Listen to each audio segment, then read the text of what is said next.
When you and I have great, exciting news to share, we're careful about who we tell first.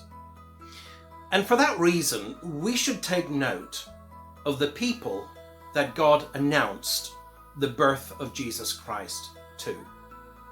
Not to the ruling council, not to King Herod, not to the intellectual or social or military elite of Israel, but to ordinary shepherds. They were the first to hear the good news.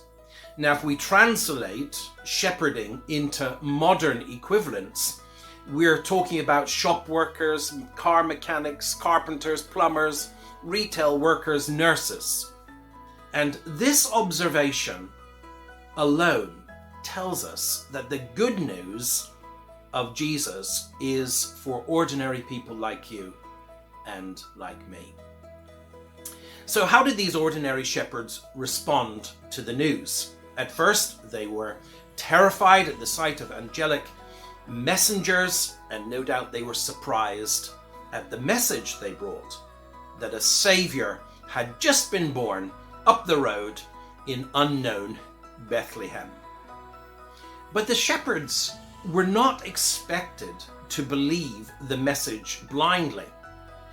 They were given signs, and one of those signs was the unlikely place in which the baby would be discovered, in an animal feeding trough. What mother would place her firstborn child in a grubby manger? But to their great credit, these hardy shepherds didn't dismiss the message or the signs out of hand, but they went to check it out. And when they found everything stacked up, they believed and returned home, glorifying and praising God. This simple story of the shepherds, which we hear every Christmas, teaches us that the good news of Christianity is for everyone, whatever our background. And the example of the shepherds inspires us to check out the story, check out the evidence for ourselves. And when we find that it is true, as we most surely will, let us believe the message that God sent his Son into the world to reconcile us to himself and to bring us hope beyond the grave.